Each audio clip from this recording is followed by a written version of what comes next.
majtama'a qaumun fi baitin min buyutillah yatluna kitaballah wa yatadarasunahu fima bainahum illa nazalat alaihimus sakinah wa ghasyiyatuhumur rahmah wa haffat bihimul malaikah wa dzakarahumullahu fiman indah. Tidaklah suatu kaum duduk di salah satu rumah Allah membaca ayat-ayat Allah dan sama-sama mempelajarinya kecuali turun kepada mereka as-sakinah, ketentraman dan kenyamanan. Wa ghasyiyatuhumur rahmah, dan mereka diliputi pula oleh rahmat, kasih sayang dari Allah Subhanahu wa taala. Wa haffat bihimul malaikah, dan mereka pun dikelilingi oleh para malaikat, karena malaikat suka majelis-majelis zikir dan ilmu. Wa dzakarahumullahu fiman indah, dan Allah akan banggakan sebut-sebut mereka di kalangan malaikat-malaikat yang ada di sisinya, di masyarakat atas. Mudah-mudahan kita termasuk yang sering disebut-sebut di sisi Allah di kalangan para malaikat, dan di akhir majelis ini mudah-mudahan kita pula mendapatkan seperti yang tersebut dalam hadis qudsi, qumu maghfuran lakum, silahkan berangkat meninggalkan majelis ini dalam keadaan diampuni dosa-dosa kalian.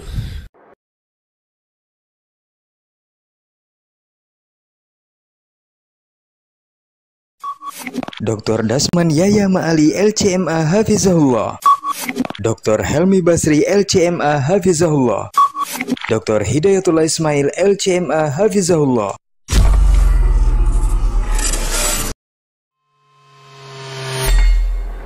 Di para sahabat itu, kaum muslimin, yang terbayang bagi mereka itu adalah infak, yang terbayang bagi mereka adalah sebuah kebahagiaan, keselamatan di akhirat yang kekal dan abadi di sisi Allah Tabaraka wa Ta'ala.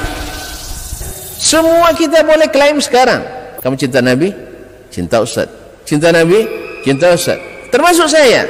Cinta Nabi? Cinta. Dapat tahunya besok di akhirat. Maka apa kata Nabi sallallahu alaihi wasallam? Amalur rajuli biyadih.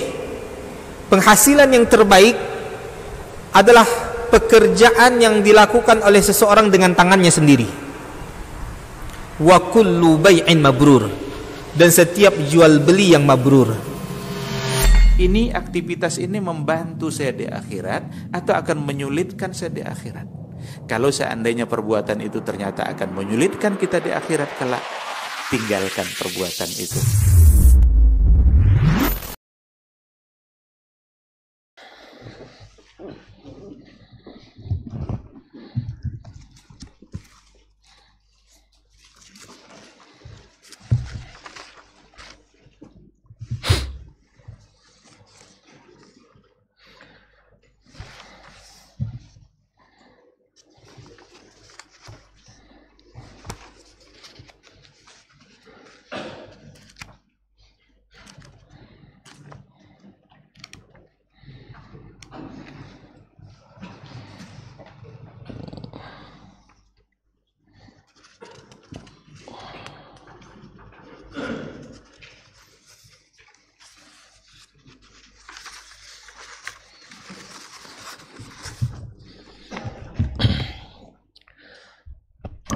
Bismillah.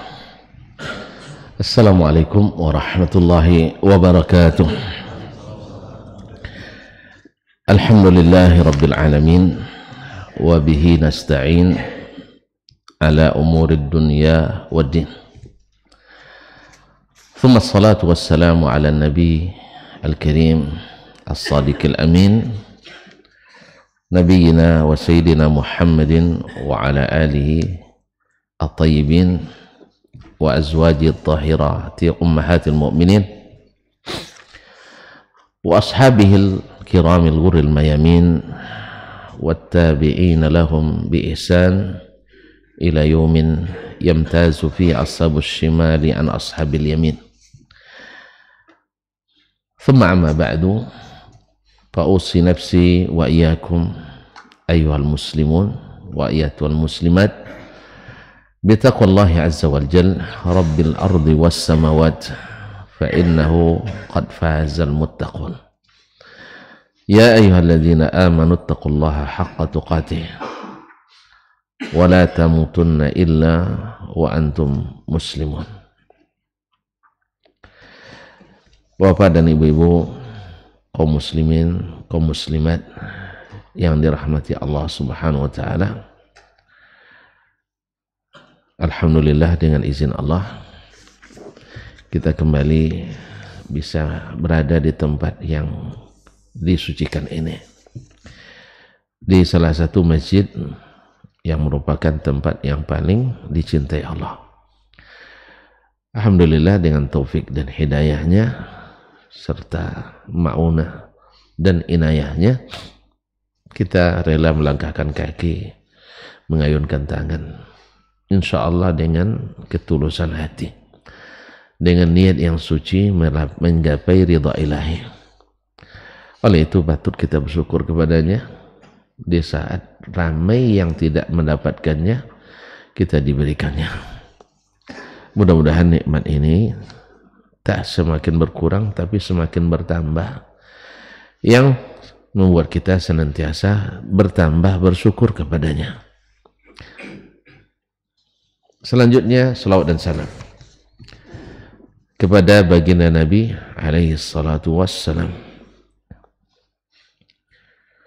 yang telah mengajarkan kepada kita agama ini dengan sejujur-jujurnya, dengan seterang-terangnya. Tapi seiring dengan berjalannya waktu, daya paham dan serap kita juga semakin berkurang. Maka kita memerlukan memahami agama ini dengan ilmu-ilmu alat tambahan. Ini kalau ada rusak pasti alat keluar. Rusak pemahaman perlu kaidah. Oleh sebab itu, maka kita pun belajar pula ilmu seperti yang diwariskan Imam Asy-Syafi'i ini, ilmu usul al-fiqh dan juga sekaligus usulul hadis. Karena fikih dengan hadis tak bisa dipisahkan. Fikih dengan hadis tak bisa dipisahkan. Makanya Imam Al-Baji rahimahullah ketika menasihati anaknya Ahmad dan Muhammad dalam kitabnya Al-Wasiyah, dia katakan, jangan kamu taklid dalam beragama kepada siapapun. Tentu maknanya taklid buta ya. Kalau taklid melek nggak apa-apa. Ini taklid buta. Tahu orang buta Pak? Nah, tahu kan? Kan cerita orang buta meraba gajah katanya kan? Nah, jadi ini taklid buta. Nah. Tapi taklid yang melek nggak apa-apa. Jangan kamu taklid kepada siapapun dalam beragama. Sebab Allah melarang kita pada asalnya, melarang taklid. Wala taqfu ma laysa laka bihi ilmun. Jangan ikuti sesuatu yang kau tak berilmu tentang itu. Ini kok asalnya. Dia taklid itu bukan untuk dipelihara, tapi untuk diupayakan dihilangkan. Kita harus mengupgrade terus dan mengupdate ilmu kita. Ma'asyarul kiram. Kecuali kalau seandainya tidak bisa ditinggalkan, maka taklid kepada Imam Malik. Imam Malik katanya. Kenapa Imam Malik Pak Adi? Karena mazhabnya. Bukan, dia punya alasan, bukan mazhab aja. Jadi bukan karena mazhab alasannya. Alasannya, Ananda katanya, saya tidak mengetahui dari sekian banyak imam yang dia nomor satu di zamannya dalam masalah fikih dan hadis kecuali Imam Malik. Ya, di zamannya Imam Malik di atas seluruh atau di atas rata-rata ulama di dua bidang ini, fikih dan hadis. Makanya sampai sekarang orang kelahi juga kan gara-gara fikih dan hadis. Dia ahli hadis tapi tidak ngerti fikih. Dijawab lagi sama lain, dia ahli fikih tapi tidak tahu hadis. Ini bukan untuk diperangkan, tapi ini untuk diterangkan. Ya, ini bukan untuk membuat sekat-sekat dan batas, tapi untuk semakin jelas. Ini dah ahli fikih, ahli hadis, seolah-olah ahli fikih dan hadis perang. Salah, keliru itu. Ahli hadis dan fikih pada asalnya satu. Pada asal dan harus selalu bersatu. Jangan dipisah. Kalau masalah fikih tanya ustaz ini, kalau masalah hadis tanya. Seharusnya semuanya harus dengan fikih dengan hadis. Nah, tidak ada yang seperti itu di masanya kecuali Imam Malik, kata beliau. Lalu kalau kita lihat betul, Imam Abu Hanifah di masanya paling ahli di fikih, tapi di hadis banyak yang di atasnya, banyak yang di atas beliau. Imam Syafi'i rahimahullah memang tajam analisa fikihnya, tapi dia mengakui Ahmad lebih ahli terhadap hadis daripadanya. Saya tak mau membantah Imam Syafi'i lah. Dia bilang, ya Aba Abdillah, antum a'lamu bil hadisi minna. Kalian lebih tahu hadis daripada kami. Itu pengakuan Imam Syafi'i. Ya, nanti orang lain yang fanatik bilang itu kan tawaduknya Imam Syafi'i. Nah, memang Imam Syafi'i tawaduk betul, tapi ini hakikat juga betul.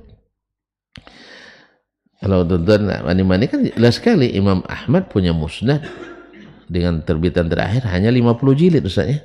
Tahqiq Syekh Shu'aib Al-Arnaut. Ya, kalau Imam Syafi'i tidak punya kitab musnad. Musnad yang disebutkan kepadanya adalah kumpulan murid-muridnya, lalu diriwayatkan hadis dari jalan beliau, itu pun hanya 1 jilid. Tapi bukan mengecilkan, jangan salah paham ya. Dikecilkan pula imam kita, Imam Syafi'i. Nah, bukan itu maksudnya. Memang la ya'riful fadla li zawil fadli illa zawul fadli. Tidak tahu kelebihan orang yang punya kelebihan kecuali orang yang memang punya kelebihan. Imam Syafi'i punya kelebihan, maka dia akui kelebihan Imam Ahmad dalam masalah ini. Kemudian selanjutnya Imam Ahmad memang dia paling hebat kata Imam Syafi'i di hadis, tapi di fikih dia harus ngaku juga sama Imam Asy-Syafi'i rahimahullah ta'ala. Sedangkan Imam Malik dialah yang menguasai kedua-duanya pada masanya. Jadi tidak ada, kalau orang selalu mengatakan kaifa nufti wa malikun fil Madinah, ya, kalau sudah ada Imam Malik, mereka tak ada lagi yang angkat bicara. Itulah baik di hadis maupun di fikih. Baik, kembali kepada sini. Jadi oleh sebab itu kita belajar sedikit demi sedikit. Ya, sedikit demi sedikit. Ya Pak, lama-lama jadi mungkin insyaAllah. Taib, masih dalam masalah qiyas. Kemarin agak lambat ya Pak ya. Sekarang harus cepat nih, gak jalan sedikit. Wa amal qiyasu ala sunani Rasulullah sallallahu alaihi wasallam fa asluhu wajhan. Nah, adapun qiyas terhadap sunnah Rasulullah sallallahu alaihi wasallam fa asluhu wajhan. Kenapa dia sebut qiyas terhadap sunnah? Sebab qiyas seperti yang kita jelaskan pada sebelum ini adalah ilhaqul far'i bil asli fi hukmin li ishtirakihima fil illah, yaitu menyamakan suatu masalah cabang dengan masalah pokok karena ada kesamaannya dalam masalah illah. Illat hukum yaitu suatu di mana sebab atau tujuan dijadikan ini sebagai hukum, kan ada illahnya, ada ilatnya. Nah, ilat ini seperti kata para ulama, al-illatu taduru ma'al hukmi, al-hukmu yaduru ma'al illati wujudan wa adaman. Hukum itu selalu berdasarkan illah, ya, berdasarkan illah. Di saat ilatnya ada hukum. Di saat ilatnya tidak ada, hukum tidak ada. Misalnya tadi atau kemarin kita sebutkan beras, ini kan fara, masalah cabang. Sebab hukum yang dijelaskan oleh Nabi SAW adalah hukum tentang kurma, zakatnya kan. Kemudian tentang gandum. Gandum itu juga dibedakan antara hinta, syair, bur. Nah, kemudian tentang kismis, zabib. Kemudian tentang akid. Tahu akid Pak? Hah? Enak Pak. Enak. Saya pernah dikasih oleh profesor datang ke rumah saya di Madinah, Profesor Abdul Karim rahimahullah. Dia bawa akid itu. Awak dalam hadis aja tahu kan, dalam belajar fikih tahu akid, termasuk yang dizakatkan. Lalu dia bilang enak nih katanya. Iyalah Syekh. Dia pula yang potongkan kasih sama kita. Nah, kan kalau gitu harus diterima tuh. Awak bilang nanti aja kan dimakannya. Sebab belum pernah makannya. Akhirnya terpaksa bilang enak ya, enak sambil micin gitu. Masamnya tidak ketulungan. Pernah Ustaz? Cicipi belum ya? Ya Allah. Ini kalau saya tidak lupa, mudah-mudahan suatu saat saya bawakan nanti. Ya, saya cari akad itu. Karena dia tahan simpan. Nah, susu yang dikeringkan. Susu yang dikeringkan. Itulah bekal mereka dalam perjalanan dulu. Nah, kadang-kadang langsung dimakan, kadang-kadang dimasukkan ke dalam air, dicairkan kembali. Ya. Jadi dia bilang enak, dia bilang enak memang. Hilu ada ini manis katanya, ruang masam. Orang Arab tuh bilang kalau sesuatu yang enak itu kan hilu, walaupun rasanya bukan manis, tapi mengibaratkan enak itu dengan bahasa manis gitu. Masin pun dibilangnya hilu juga. Itu bahasa umumnya. Akhirnya itu bahasa, iya enak sih sebenarnya. Tambah lagi, tunggu nanti aja kita. Dia enak nambah lagi. Nggak usah. Tapi lama-lama nanti kalau kita udah biasa, enak tuh Pak. Dulu kan qahwa Arabia itu, kopi Arab tuh, kan gelasnya kecil-kecil gitu. Saya lihat siapapun tamu negara, kan nampak di kamera tuh. Siapapun yang dikasihkan kalau datang ke Arab Saudi pasti itu. Kan ini kan lambang persahabatan Arab tuh, kapanpun kita ke rumahnya mesti dikasih qahwa itu, qahwa tanpa gula dan kuning bukan hitam. Ya digongseng biji kopi yang kuning itu airnya saya tidak pandai makainya. Nah, minumnya pandai. Minumnya pandai. Sudah diajarin sama saya tapi saya sampai belum praktek kan. Jadi dikasih tidak pernah kecuali pasti mengkerut keningnya. Tapi karena di depan kamera harus pura-pura menikmati. Tapi setelah lama kelamaan jadi enak juga menikmati. Saya lebih suka malah dari espresso, dari yang lain-lain tuh. Ya, kalau ada mau enak, apalagi kalau dimakan dengan kurma, sukari atau khulas. Nah, ya, kalau orang Qasim sukarinya, kalau orang Madinah khulasnya. Ya, baik. Kaum muslimin dan muslimat dirahmati Allah. Jadi ingat makan gitu jadinya. Nah, jadi apa ilatnya beras ini dengan yang tadi? Satu, menjadi makanan pokok. Yang kedua, tahan simpan. Inilah ilatnya. Nah, bila dalam suatu masalah yang tak tersebut dalam hadis, dalam sunnah, ada sebab ini, ada ilat ini, berarti kan ada kesamaan. Ada kesamaan. Maka wajib dizakatkan. Saya kemarin baru mendengar dari salah seseorang, saya lupa siapa pula ustadznya. Dulu di Maluku, orang Maluku makan apa? Ambon? Sagu ya. Mereka tak pernah berzakat kecuali dengan sagu. Orang Lombok apa Ustaz? Jagung ya? Ya, Lombok. Ini tanya orang Lomboknya. Nah, jagung ya? Sudah ada zakat beras di sana? Sudah ya? Ada. Orang Maluku belum lama, istinya belum terhitung lama mereka bayar zakat dengan beras. Biasanya dulu pakai zakat dengan sagu. Karena ini makanan pokoknya. Ada sagu dalam hadis, dalam Quran, apalagi. Nah, tapi karena ada kesamaan hukumnya, ada kesamaan illatnya, yaitu makanan pokok dan tahan disimpan, maka diwajibkan zakat dan lain-lainnya.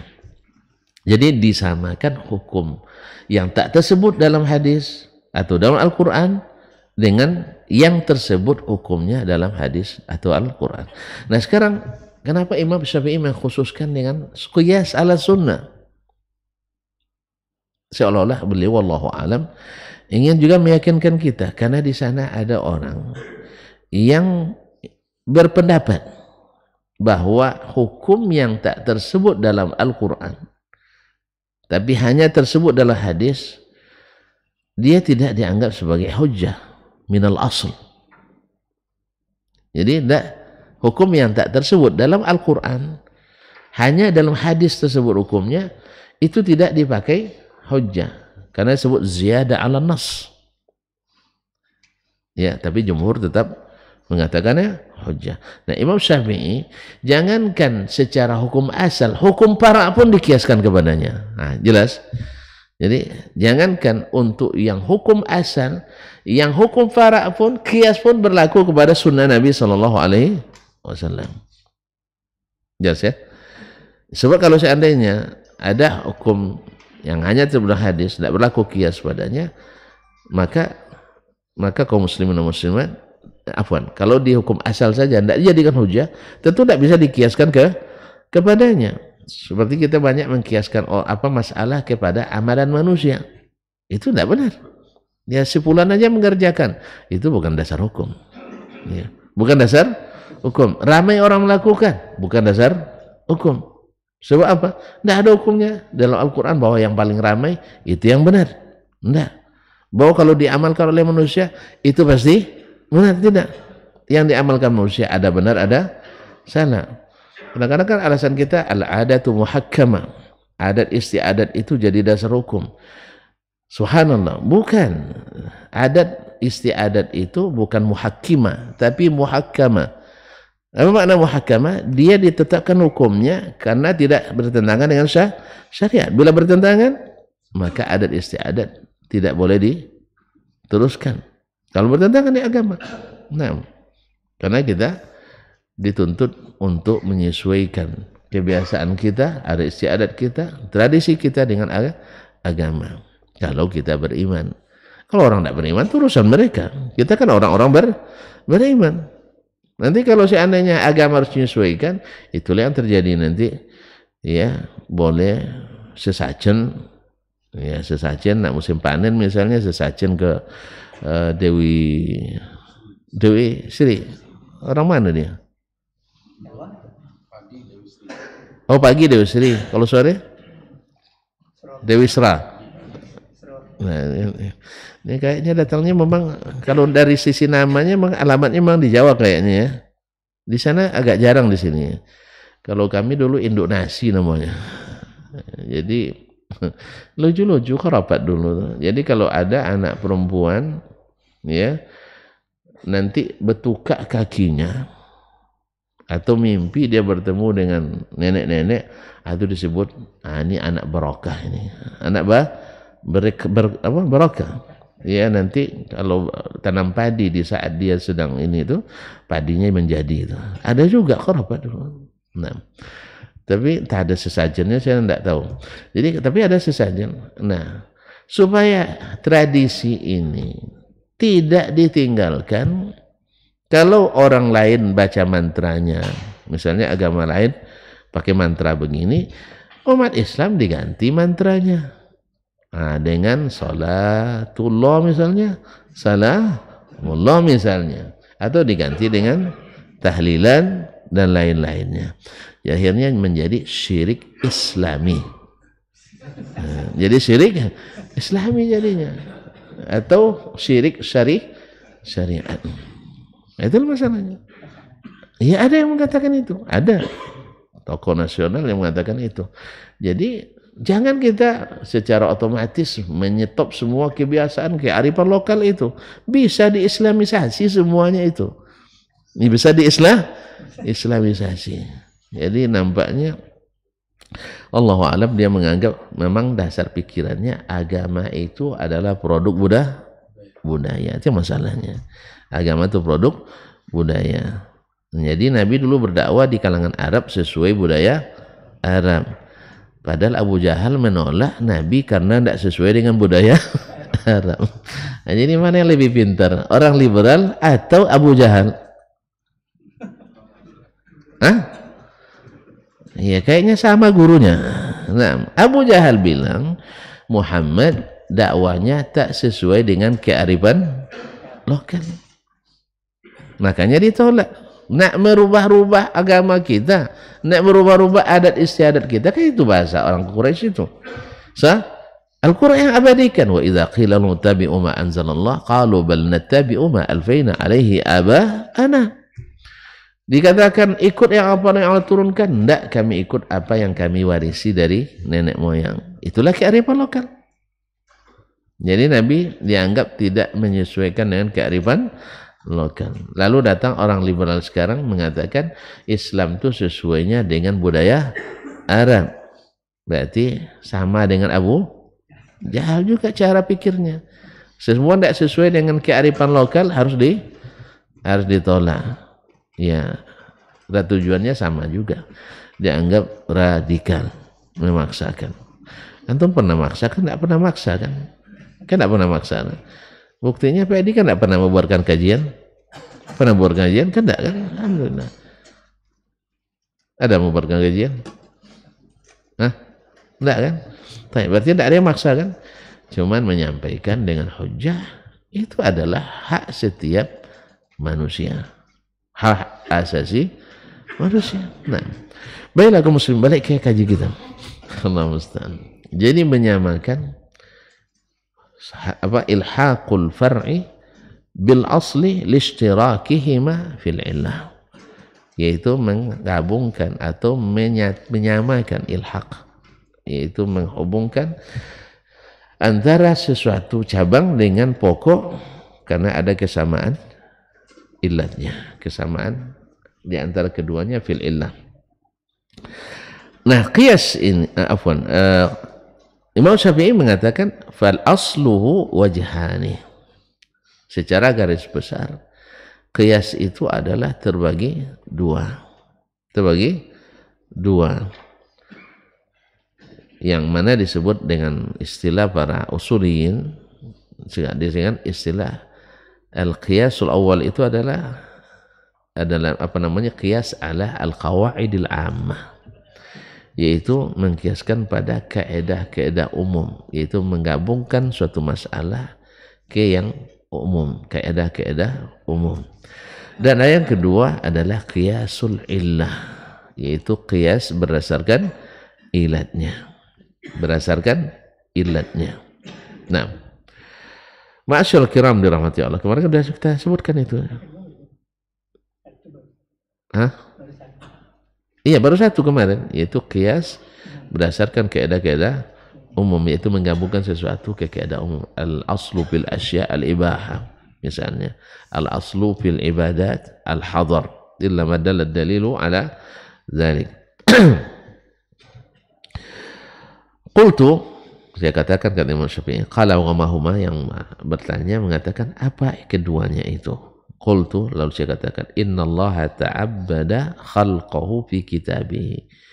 Allah subhanahu wa ta'ala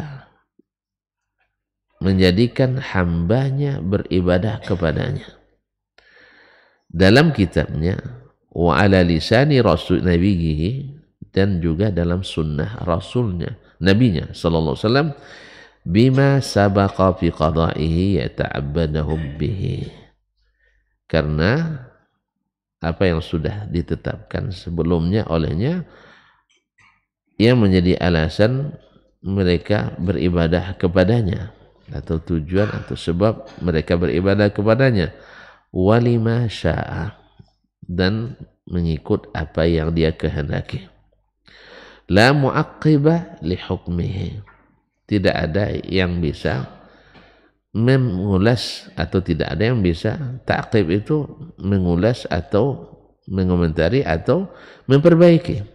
Tidak ada yang bisa memperbaiki hukum Allah SWT fima ta'abbadahum bihi, pada segala sesuatu yang dijadikannya hamba itu beribadah kepadanya, mimma dallahum Rasulullah sallallahu alaihi wasallam, yaitu yang ditunjukkan oleh Rasulullah sallallahu alaihi wasallam, alal ma'na allazi law ta'abbadahum bihi, berdasarkan makna di sini, yaitu itulah illah, sesuai ilat yang karenanya Allah menyuruh hamba itu beribadah. Jadi al-ma'na di sini adalah maksud daripada Allah menjadikan seorang hamba itu beribadah dengan apapun yang dia perintahkan. Jadi secara terjemahan bebasnya, Allah menciptakan kita untuk beribadah, dan dia tetapkan dalam ilmunya yang azali bahwa ditetapkan ibadah ini dengan tujuan ini, ibadah ini dengan alasan ini. Nah, siapa yang menunjukkan itu? Rasulullah sallallahu alaihi wasallam kepada kita. Nah, illah itulah yang dipahami oleh ulama untuk menjawab segala dinamika dan perubahan yang terjadi sepanjang masa. Tentu saja kalau dari sisi aplikasi personalnya tentu yang ada di zaman Nabi alaihissalatu wassalam. Tetapi untuk hukum globalnya, hukum umumnya ada tertuang dalam Al-Quran dan Sunnah Nabi alaihissalatu wassalam. Makanya kalau ada ibadah yang mungkin terjadi di zaman Nabi tapi tak dilakukan oleh orang di zaman Nabi, jangan tanya kenapa Nabi tidak melarang. Tidak ada barangnya pun dilarang. Jelas? Ya, seperti kemarin ada yang bertanya di ceramah Ustadz ketika peringatan kemarin, peringatan, Bapak tidak hadirnya, peringatan Maulid. Enggak datang, kenapa? Tidak cinta Nabi Bapak. Nah ya, ada yang bertanya, Ustadz bilang tadi di antara istri Nabi itu ada yang meninggal 2 orang sebelum Nabi. Iya, di masa hidup Nabi kan. Tapi berapa hari kendurinya Ustaz? Nah, berapa hari kendurinya? Kan nggak ada kendurinya. Berarti kenduri nggak ada dalam syariat Islam. Maksudnya kenduri kematian ya.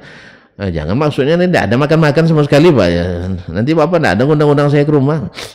Enggak, bukan melarang makan-makan, tidak, tapi kenduri kematian tidak pernah ada di zaman Nabi. Jelas sekali kan? Dan ketika Abu Bakar meninggal, Umar meninggal, ada mereka kenduri? Serius nih Pak? Enggak ada. Tapi Imam Al-Suyuti menyebutkan riwayat dari Umar bahwa sedekah 1 hari tahan untuk sampai 3 hari. Sedekah hari ketiga tahan untuk sampai hari ke-7. Sedekah hari ke-7 tahan untuk sehari ke-40. Hari ke-40 tahan untuk hari ke-100. Hari 100 tahan untuk ke-1000. 1000 hari. Habis itu 1000 hari tahun iya setahun tahan untuk 1000. Nah, Masya Allah. Taib. Katanya dari Umar, cuman tidak bersanad. Tidak bersanad. Ini ada puas pula kita cari tadi mana ditemukan Imam Suyuti. Memang Imam Suyuti ini ensiklopedi. Jadi apapun pasti disebutkannya. Walaupun kadang tidak jelas asal usulnya. Afallahu anna wa anhu rahimallahu rahmatun wasi'ah. Jadi kaum muslimin dan muslimat. Nah, ada kenduri zaman itu? Enggak juga. Ini juga tanda bahwa ini bukan dari Umar Ibn Khattab radhiyallahu taala anhu. Jelas ya? Berarti yang ini tidak disyariatkan. Sebab Yasin sudah ada zaman Nabi. Tahlil sudah ada zaman Nabi. Orang mati sudah ada zaman Nabi SAW. Adapun perasaan kita, macam kucing mati, nampaknya itu kan perasaan. Agama itu tidak mengikut perasaan. Kalau ikut perasaan tidak jadi kita beragama. Segan kita menyalahkan ustadz itu, menyalahkan ulama kan? Ya tak? Ya segan kita. Karena apa? Oh, tidak mungkin dia salah. Taib. Terus Nabi mengatakan begini, mungkin dia salah? Tidak juga. Berarti Nabi benar. Ini juga. Padahal dua-duanya bertentangan, tidak mungkin dua-duanya benar. Makanya segan itu perlu, tetapi tidak membatasi kita menerima kebenaran. Makanya murid-murid para imam itu seperti itu semuanya. Seperti Harmalah bin Yahya Tujibi, murid Imam Asy-Syafi'i. Asy-Syafi'i habibun ilaina walakin al-haqqa ahabbu ilaina.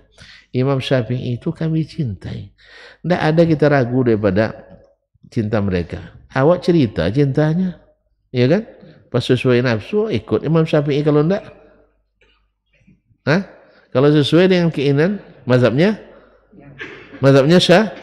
Syafi'i. Tapi kalau sudah enggak sesuai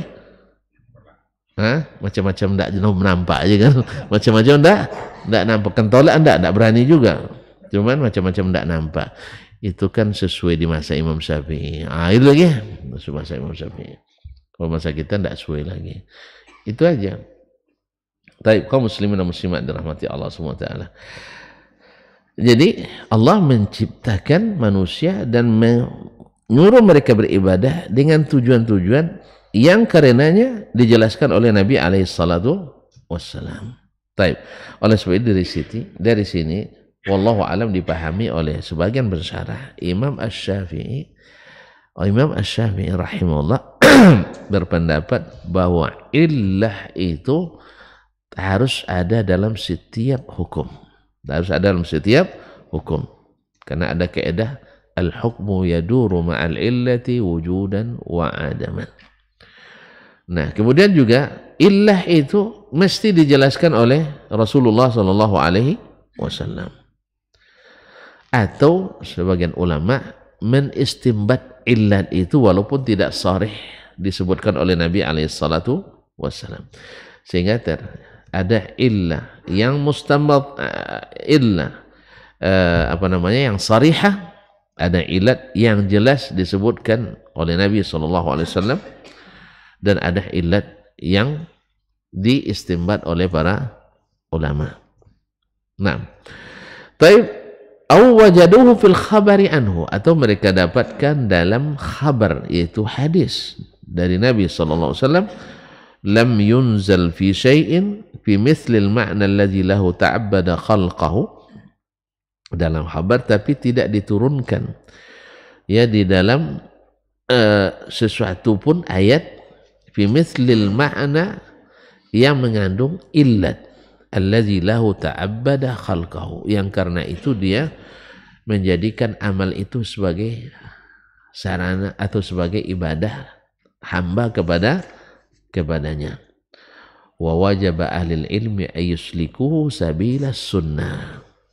Kalau sudah seperti itu, walaupun tidak ada dalam Al-Quran secara sharih, ataupun tidak ada illat juga secara sharih dalam sunnah, tapi terdapat makna dalam berita dari Nabi SAW, hadis yang lain, maka yang seperti itu wa wajaba ahla ilmi ayyuslikuhu sabila sunnah, wajib menjadikannya sejalan dengan sunnah. Artinya sebagaimana kita menerima zakat tadi dengan gandum, maka seperti itulah kita menerima zakat dengan beras atau sagu atau jagung.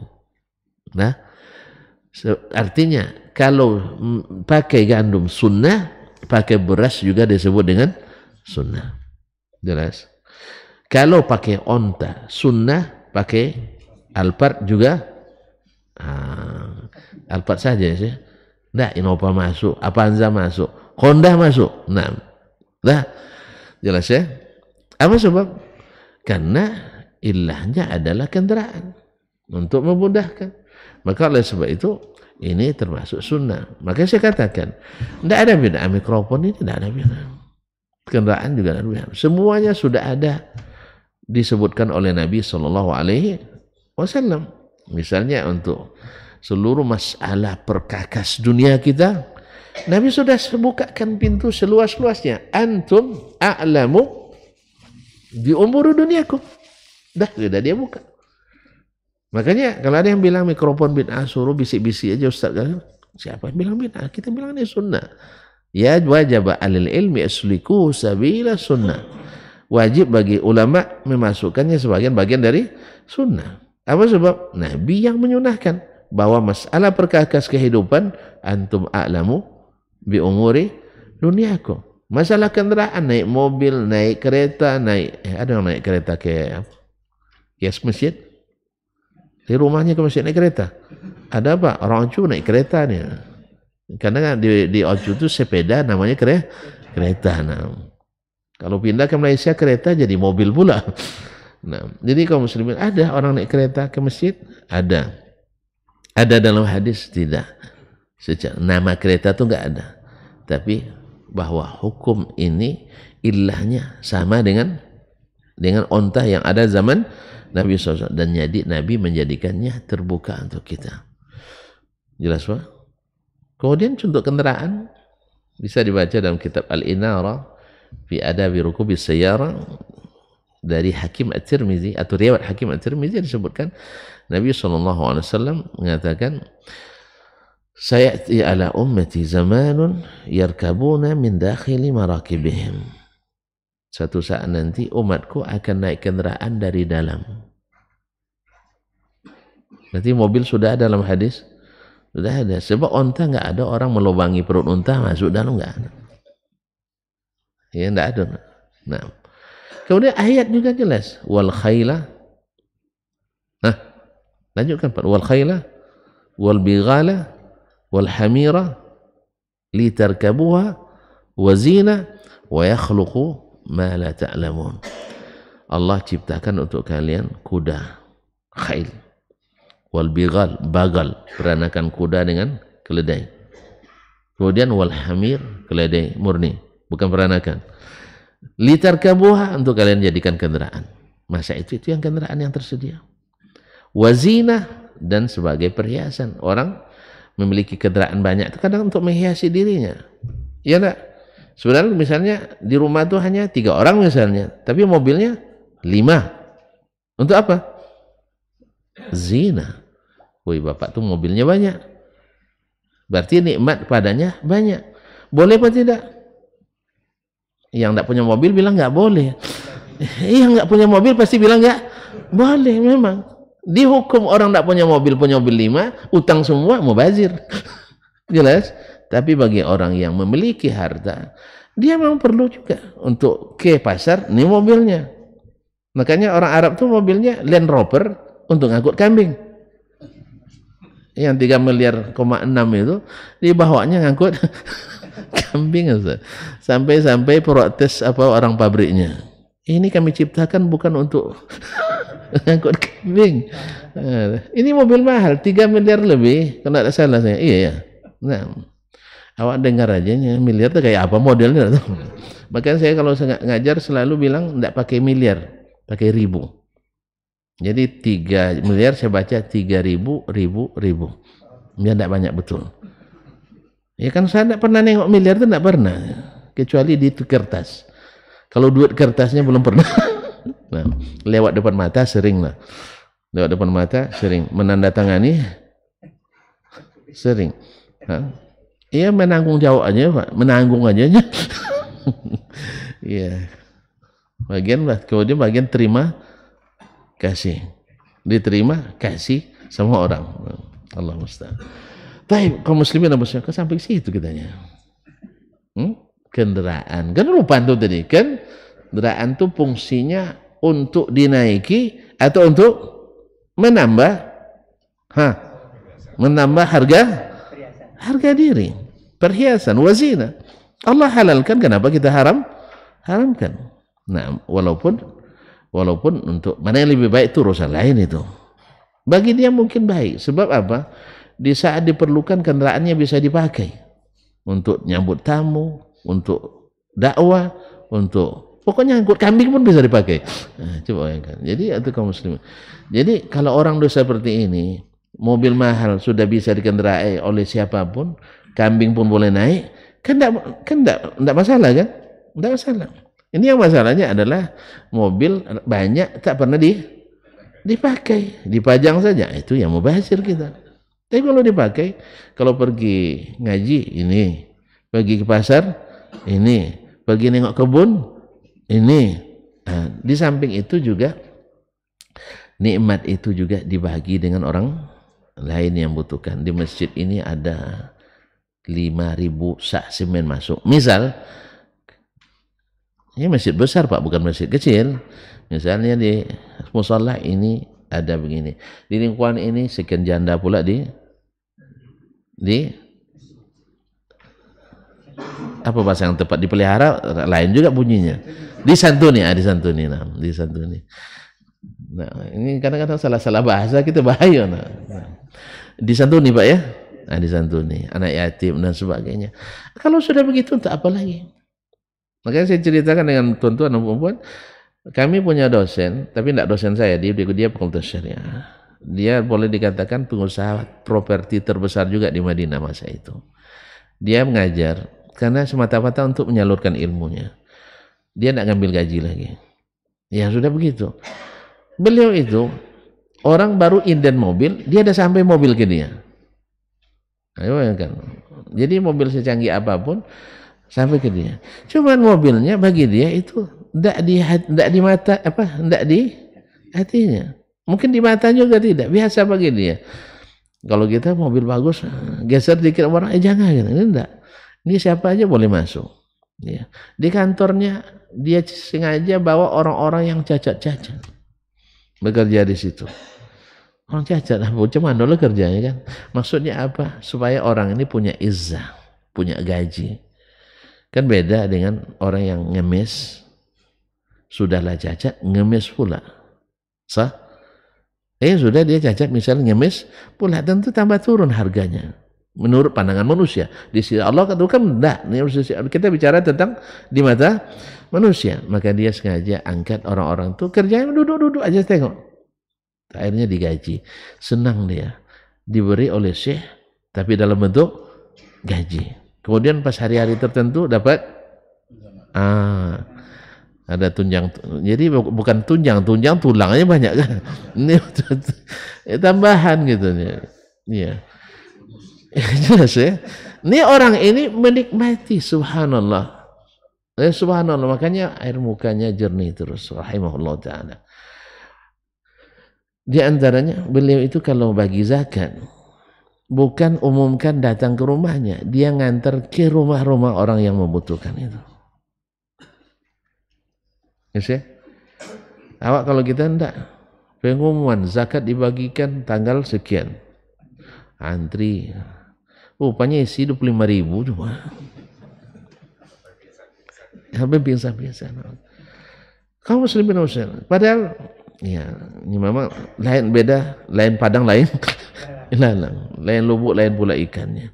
Tapi alangkah indahnya di saat kita yang ngantar, karena begitulah dulu para as-salaf mengajar, antarkan ke rumahnya kalau perlu tanpa diketahui. Tapi kalau zakat kan mesti beritahu, mesti beritahu ini zakat, supaya nanti yang tidak berhak dia katakan saya tidak bisa menerima zakat misalnya dan sebagainya. Kemudian Masya Allah, tabarakallah, seluruh mahasiswa yang belajar, yang saya tahu tentu yang di Madinah ya, seluruh mahasiswa yang belajar di Madinah yang bawa keluarga, ongkos pulangnya keluarga beliau yang tanggung, berapapun. Ada teman waktu itu orang Australia, istrinya 1, anaknya 4, keluar di tiket itu, invoice-nya itu keluar 28.000 rial. Dia ragu nih ditekan syekh atau tidak nanti. Pas ke kantornya, syekh tidak ada. Yang ada adiknya juga, dosen juga. Dosen rupanya boleh juga kaya, Ustaz. Asal mau berusaha gitu. Awak dosen tak boleh pula usaha. Ada banyak duit sedikit curiga orang. Ya, itu masalahnya. Iya, nah, mobil tukar-tukar. Ada yang sakit kepala. Padahal mobil pinjam semua. Adanya sakit kepala itu. Iya, subhanallah. Jadi memang harus miskin juga tampilannya nampaknya. La haula wala quwwata. Nah, adiknya ada, lalu dia lihat berapa ini yang paling murah, iya katanya. Mereka hanya bilang yang paling murah, padahal dia udah tahu juga. Tengoknya 28, udah cukup ini udah kan, tekan juga. Rupanya adiknya sama juga rupanya. Adiknya sama. Memang sudah diciptakan mereka. Ya, ciptakan mereka, namanya saja Al-Muhaisin, orang yang berbuat baik. Jadi subhanallah, keluarganya sama, tekan 8.000. Berapa duit itu, Pak? Kalau kita mungkin ditekan juga, kamu kalau merantau jangan banyak anak terus. Sakit juga jadinya. Ini yang lebih dahsyatnya, orang Afrika. Orang Afrika, dia jurusan di atas saya beliau di Ordinary Nigeria. Dia jurusan fikih dia, sampai doktor juga. Tahu enggak antum berapa istrinya? 4. Iya, enggak, waktu itu masih 3. Tapi sudah ada orang tua calon istrinya waktu musim haji itu besok pulang nikah sama anak saya, Masya Allah. Sebab di Afrika itu Masya Allah, kalau satu dianggap bukan pria sejati. Bahkan ada sebagian negara di sana itu suaminya setahun tidak poligami, dicambuk sama istri. Iya Pak, mau pindah?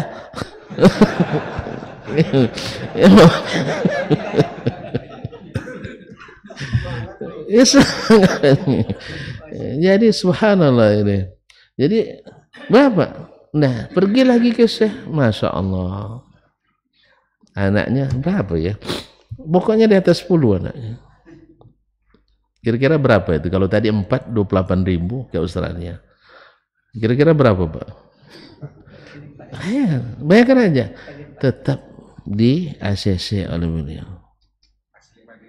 Asli Madinah.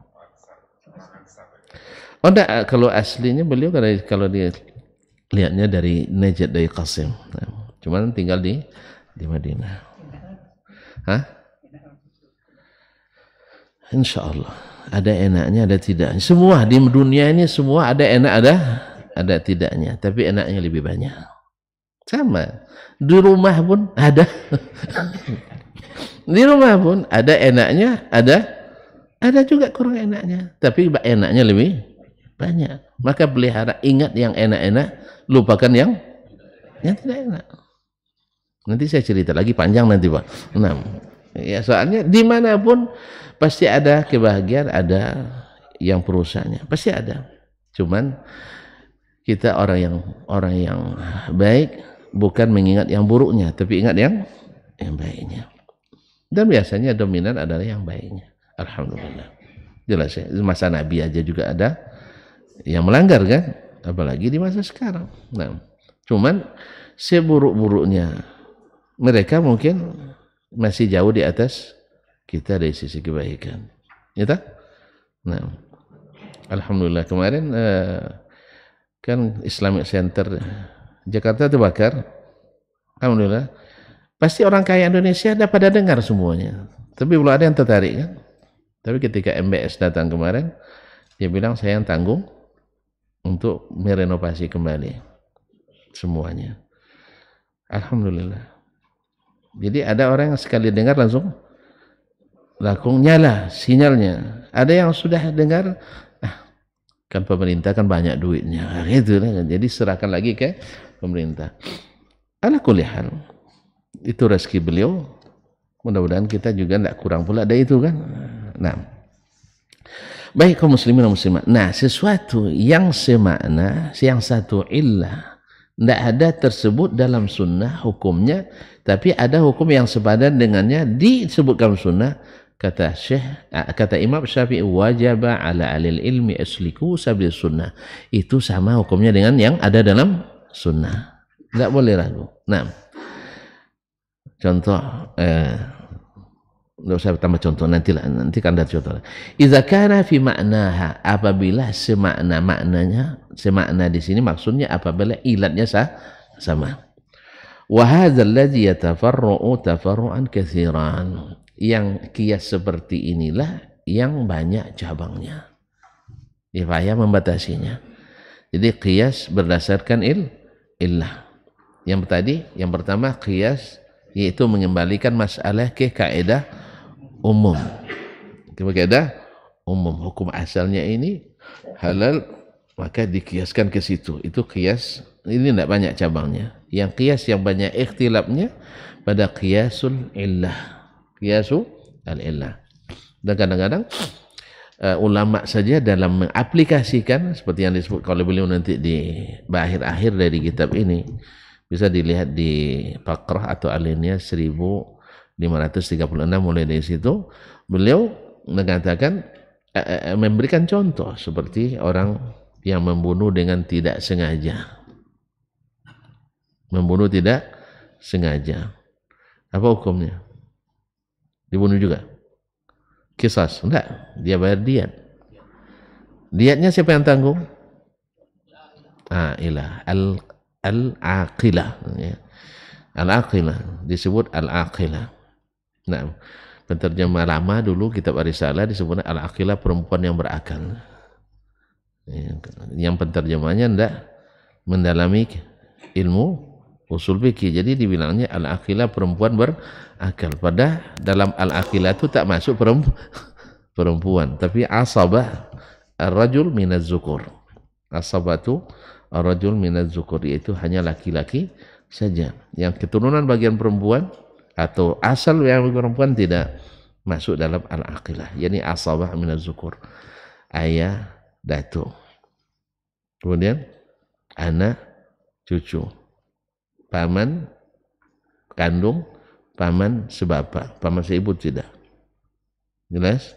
Kemudian paman dari pihak ibu tidak masuk. Tidak masuk. Kenapa? Karena di dalam warisan mereka juga tidak menjadi asabah. Makanya ketika dapat musibah mereka juga tidak ikut menanggung musibah. Jadi memang man tawalla harraha ya'khuz qarraha. Siapa yang ikut menanggung panasnya, di saat sejuknya ikut menikmatinya. Ya sih, itu kaidah juga. Ma'asyarul kiram dirahmati Allah SWT. Kayak sampai di sinilah dulu ya. Kita usah tergesa-gesa. Tapi cepat sekali kita ganti kitab. Bisa pula kita Imam Syafi'i rahimahullah. Jadi sudah masuk 2 Ustaz Pak Fadi? Nah, belum, nanti dia belumkan al-wajhus tsani. Nah, nanti akan insyaallah taala. Iya, cuman baru mukadimahnya. Kalau kita masuk mungkin perlu sejam lagi. Mungkin, saya tidak jamin. Ya. Kecuali kita baca terjemah terang sedikit. Ya, kan kita harus keluar-keluar dikit juga kan. Karena yang tadi itu istilahnya banyak intermezzonya, jumlah mu'taridah la mahalla laha min al-i'rab, ini harus banyak. Sebab ini subuh ini rentan ngantuk. Ya. Cukuplah dulu ya. Kesimpulannya bahwa qiyas dalam sunnah berlaku. Kenapa Imam Syafi'i mengkhususkan dengan sunnah? Sebab ada sebagian ulama yang tidak menerima hukum yang ada dalam sunnah tetapi tak disebutkan hasilnya dalam Al-Quranul Karim. Oleh sebab itu beliau ingin tegaskan hukum parak saja bisa dikiaskan ke sunnah, apalagi hukum asal. Karena kalau pokoknya nggak ada, tentu cabang nggak ada. Nah, berarti sunnah termasuk pokok. Kemudian kias ini terbagi 2. Satu kias yaitu mengembalikan setiap masalah ke kaidah-kaidah asal dan umum. Asal sesuatu halal, asal ibadah haram, kecuali ada dalil yang berbeda dengan itu. Nah, kemana dia lebih pasti kembalikan? Tentu ke yang banyak, bukan ke yang sedikit. Yang kedua adalah qiyasul illah, ya qiyas berdasarkan makna yang terkandung di dalam hukum. Kalau istilah kita apa istilahnya itu? Motif, bukan motif, apa namanya? Ada ahli hukum di sini? Ya, enggak ada ya. Jadi istilahnya berdasarkan ilat hukum. Ilat hukum, alasan yang karenanya hukum itu ditetapkan. Jurisprudensinya. Ayolah, jurisprudensinya. Betul saya. Nanti saya salah terima istilah, nanti saya ceramahkan tempat lain. Ya pakai bahasa umum aja lah. Jurisprudensi. Nah, pernah saya dengar betul itu. Pernah saya dengarnya kalau sudah masuk pasca sarjana, kalau tidak pakai itu dikira tidak ilmiah nanti. Hanya rusak bahasa ilmiah kita, rusak bahasa Indonesia kita. Ya maksudnya saya tidak ada. Tidak ada ya. Miskin. Nah, sebenarnya antum tidak tahu aja. Ada, cuma kita biasa menggunakan bahasa asing. Sehingga bahasa kita tertinggal. Padahal baru saja sumpah pemuda. Ala kulli hal. Kita coba menguranginya. Nah, coba menguranginya. Lebih banyak berbahasa Indonesia. So, hidup bahasa kita. Baik. Nah, illah berdasarkan illah ini cabangnya banyak. Dan ini yang menjadi bahasan di dalam kitab-kitab usul fikih pada umumnya. Itu qiyasul illah. Nah, sebagian kita kadang mencampurkan yang ini dengan yang itu. Oleh sebab itu makanya semakin dalam airnya harus semakin panjang napasnya. Ini bagi yang napas pendek jangan ikut menyelam. Ini nanti rupa air belum dalam, gala yang pendek. Ya. Bukan kelapanya yang tinggi, tapi tali apa? Tali barunya yang pendek. Jadi kalau belum tahan napas, jangan ikut menyelam yang dalam-dalam. Nah, cukup di dasar-dasar. Artinya kalau baru saja, ya karena sebagian baru taubat kan, habis itu jadi penceramah, sungguh terlalu. Nah, sungguh terlalu kan. Allah musta'an. Terima kasih dan mohon maaf. Wallahu ta'ala. Wassallallahu ala nabiyyina Muhammadin wasallam. Wa subhanaka wa bihamdik asyhadu an la ilaha illa anta astaghfiruka wa atubu ilaik. Wassalamualaikum warahmatullahi wabarakatuh. Dr. Dasman Yaya Ma'ali LCMA Hafizahullah, Dr. Helmi Basri LCMA Hafizahullah, Dr. Hidayatullah Ismail LCMA Hafizahullah.